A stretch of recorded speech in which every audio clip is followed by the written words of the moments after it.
Now, if Ohio State wins its next two games 62-3, I think the Buckeyes are in pretty good shape for a college football playoff. Mark Rogers TV with instant analysis of the Buckeyes' 62-3 demolition of Maryland in College Park. Of course, the Buckeyes routed Nebraska last week by the identical score of 62-3. Second play of the game, it looked like the Terps were in business with an interception and actually a pick six off J.T. Barrett. The play was called back for pass interference, and the Buckeyes were off and running, never to be stopped. 7 plays, 74 yards for the touchdown at 7-0.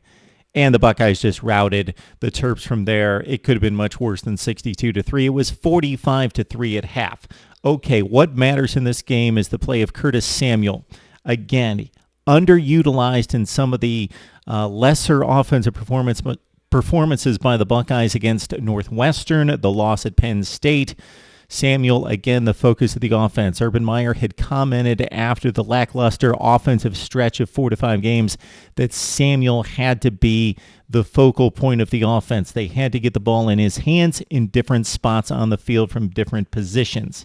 He is just probably the most versatile offensive player. Jabril Pepper's the most versatile player, offense, defense, special teams, but Samuel offensively the most versatile player in America. Big-time player. 5 catches, 74 yards, and a touchdown. 4 carries out of the backfield for a couple touchdowns, 38 yards. Curtis Samuel now with 13 touchdowns in 2016. DeMario McCall, for a second consecutive week in relief of Mike Weber, was utilized. 13 attempts, 53 yards, and a touchdown. 2 things to look out here, that McCall is showing Urban Meyer something. The carries weren't during the time when the game was still competitive. Still, he's taking some carries away from Mike Weber. Weber is also a bit banged up, and the Buckeyes need him for the stretch drive. Weber did go 12 for 93. Mike Weber emerging as a solid back, one of the very best in the Big Ten. The Buckeyes definitely worked on its downfield passing in this game. They hit on 6 passes of 20-plus yards to 6 different receivers. And for the first time this season, we saw Benjamin Victor, the freshman out of Fort Lauderdale, used downfield.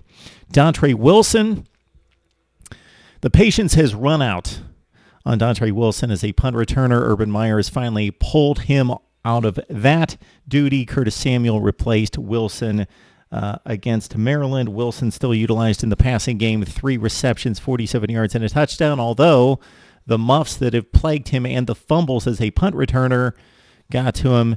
As an offensive player today, he had another fumble. The defense has emerged as one of the 5 best in America. 12 tackles for loss. If you check defensive stats, that's one of the best stats that you will see game to game. 12 tackles for loss in the game against Maryland. Ohio State goes to East Lansing to take on Michigan State. Sparty finally off the deck, defeating Rutgers today 49-0. Maryland at 5-5 still needs that elusive win to get to postseason play. They go to Nebraska. Just an interesting fun fact to pass along. The 2 bullies in the Big Ten, Ohio State and Michigan, against the 2 underlings, Maryland and Rutgers. They've played 4 games. The final score is Ohio State-Michigan 257, Maryland-Rutgers 6. Again, it's Ohio State 62-3 for a second consecutive week. The Buckeyes look to be in overdrive. Clemson lost. Of course, it really doesn't matter what happens around Ohio State nationally, because the Buckeyes have it all in front of them against Michigan in 2 weeks. Need to hear from you now on Mark Rogers TV.